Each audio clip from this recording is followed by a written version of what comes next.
Hello everyone, আমি অনির্বাণ। আমাদের channel আপনাদের সকলকে স্বাগত। এই ভিডিওতে আমি কথা বলতে চলেছি লুডো নামের একটি বাংলা সিনেমার ভিনটেজ রিভিউ নিয়ে। তো চলুন ভিডিওটি শুরু করা যাক।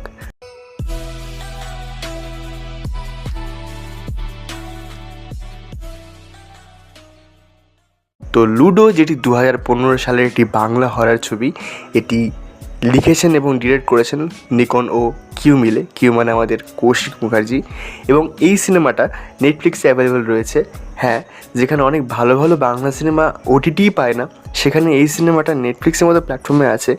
এবং আপনারা যখন লুডো বলে সার্চ করবেন নেটফ্লিক্সে, তখন অনুরাগ বাসুর লুডোটা এবং এই সিনেমাটা দুটোই পাশাপাশি পাবেন, তো কনফিউজ হয়ে যাবেন না।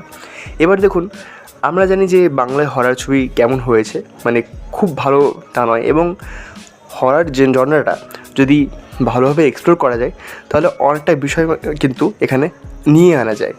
এবার আমি যদি এক লাইনে এই সিনেমাটাকে রিভিউ করি, তো বলবো যে এই সিনেমাটা মোটামুটি বেশ ভালোই একটা হরার ছবি।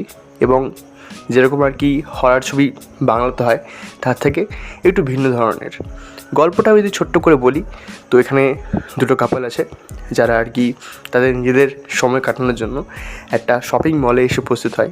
এবং সেখানে একটা বুড়ো বুড়ির সাথে তাদের দেখা হচ্ছে, যারা ওই লুডো গেমটা আনছে।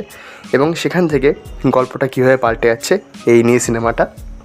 তো এই সিনেমায় কিন্তু ভালো দিকও রয়েছে এবং খারাপ দিকও রয়েছে। আমি যদি প্রথমে ভালো দিক নিয়ে বলি, তো এখানে দ্বিতীয় হাফটা বেশ ভালো, মানে দ্বিতীয় হাফের জন্যই কিন্তু সিনেমাটা বেশ মজাদার।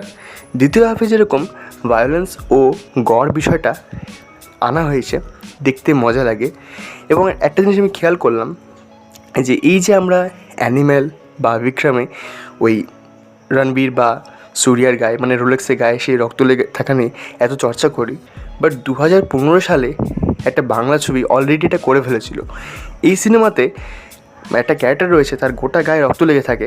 মানে দুটো ক্যারেক্টার যদি দেখানো হয় যেখানে তাদের গায়ে রক্ত লেগে আছে, তাদের মধ্যে একটা আবার সিগারেট খাচ্ছে, দেখতে এতটা দারুণ লাগে।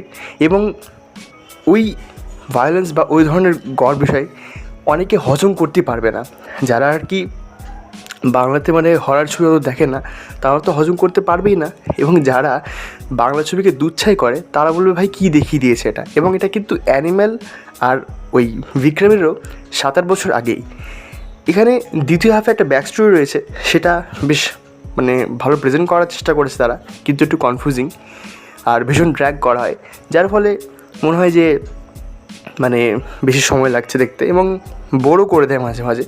পারফরমেন্সের কথা যদি আসি, এখানে যারা মুখ্য চরিত্র রয়েছে তাদের পারফরমেন্সে খুব একটা ভালো বলবো না, তবে রণদীপ বোস এবং সৌমেন্দ্র ভট্টাচার্য মানে ঠিকঠাক কাজই করেছে, তারা যেরকম করে। আর এখানে ঋষেন রয়েছেন আর জয়রাজ ভট্টাচার্য রয়েছেন, তাদের কাজটা দেখতে কিন্তু বেশ ভালো লাগে। সিনেমাটোগ্রাফি খুব একটা ভালো নয়, তবে ভিজুয়ালসগুলো তারা ভালো ট্রাই করেছে, কিছু জায়গায় দেখতে হেভি লাগে। এবং মিউজিকের কাজও কিন্তু এখানে খুব খুব ভালো। আর দুটো মেয়ে যারা আর কি মুখ্য চরিত্রে রয়েছে, তাদের কাজ কিন্তু খুব একটা ভালো নয়। ফার্স্ট হাফটা ভীষণ বোরিং এবং ড্র্যাগি, তাই ফার্স্ট হাফটা একটু দেখতে মানে খুব একটা যে মজা লাগবে তা নয়, তবে যা মজা দ্বিতীয় হাফের প্রেজেন্টেশনে রয়েছে, দেখতে বেশ ভালো লাগে। তো হরার ছবির মধ্যে এটা খুব ভালো একটা ট্রাই করা হয়েছে, আপনারা অবশ্যই সিনেমাটা দেখতে পারেন। একটু হ্যাঁ, বেশ বেশি অ্যাডাল্ট ছবি, তো আপনারা নিজেরাই দেখবেন। আর এই ছিল আমার ভিডিওটি ভালো লাগলে লাইক করুন, কমেন্ট করুন, শেয়ার করুন, আমাদের চ্যানেলটি অবশ্যই সাবস্ক্রাইব করুন। ধন্যবাদ।